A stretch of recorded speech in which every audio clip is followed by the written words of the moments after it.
Welcome to Global News. We're going to talk about France after the rule of Napoleon. First, we're going to talk about the Napoleonic Code. After 4 years of debate and planning, French Emperor Napoleon Bonaparte enacts a new legal framework for France. The French Civil Code, established under Napoleon I in 1804. The code forbade privileges based on birth, allowed freedom of religion, and specified that the government jobs go to the most qualified of all. It was drafted rapidly by a commission of 4 eminent jurists and entered into force on March 21, 1804. The Civil Code gave post-revolutionary France its first coherent set of laws concerning property, colonial affairs, family, and individual rights. Crime in post-Napoleonic France was seen as an act of high treason, which explains the harsh punishments that were given during France. Now we're going to talk about another important thing in France, religion. France remained basically Catholic. The 1872 census counted 36 million people, of whom 35.4 million were listed as Catholics, 600,000 as Protestants, 50,000 as Jews, and 80,000 as freethinkers. The revolution failed to destroy the Catholic Church, and Napoleon's Concordat of 1801 restored its status. The return of the Bourbons in 1804 brought back many rich nobles and landowners who supported the church, seeing it as a bastion of conservatism and monarchism. However, the monasteries with their vast land holdings and political power were gone. Much more of the land had been sold to urban entrepreneurs who lacked historic connections to the land and the peasants. For new priests were trained in 1790 to 1814 period, and many left the church. The result was that the number of parish clergy plunged from 60,000 in 1790 to 25,000 in 1815. Many of them were old and elderly. Entire religions, especially around France and Paris,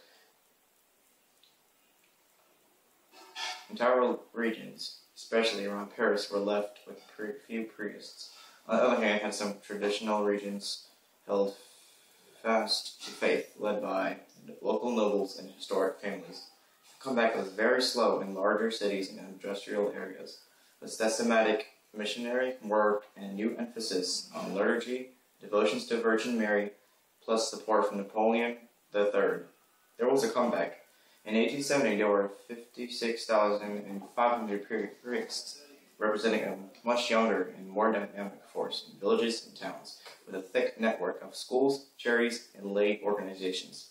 Conservative Catholics held control of the national government 1820 to 1830, but most often played secondary political roles or had to fight assault from Republicans, liberals, socialists, and secularists. Now we're going to show a quick ad that's been represented by our sponsors.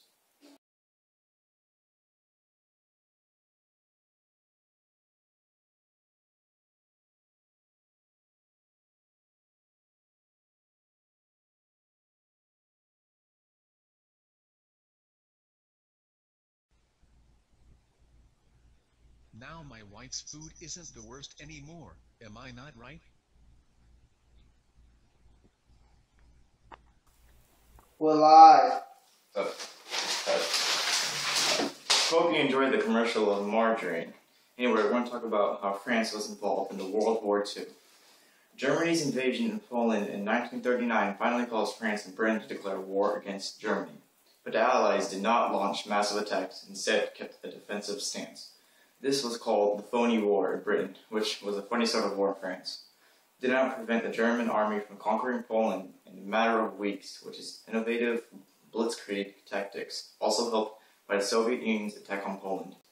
When Germany had its hand free for an attack in the West, the Battle of France began in May 1940, and the same blitzkrieg tactics proved just as devastating over there.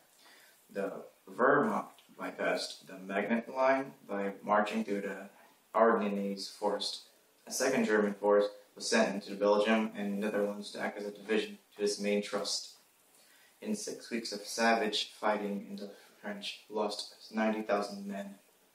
Many civilians sought refuge by taking to the roads of France. Some 2 million refugees from Belgium and Holland were joined between 8 and 10 million French civilians, representing a quarter of the French population, all heading south and west.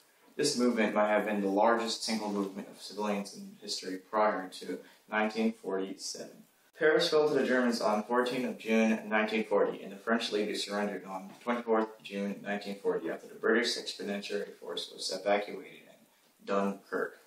Nazi Germany occupied 3/5 of the France's territory, leaving the rest in the southeast to the new Vichy government. Vichy France was established on 10th of July 1940 to govern the occupied part of France and its colonies. The Vichy regime, led by Philippe Pétain, the aging war hero whose First World War was originally intended to be a temporarily caretaking regime to supervise French administration before the soon-expected defeat of Britain. Instead, in the last 4 years, it was unique among the various collaborating regimes in wartime Europe that had been led to establish constitutionally through the French Parliament. Hope you enjoyed Global News by Vash Patel, and the next following clip will be the final for this news.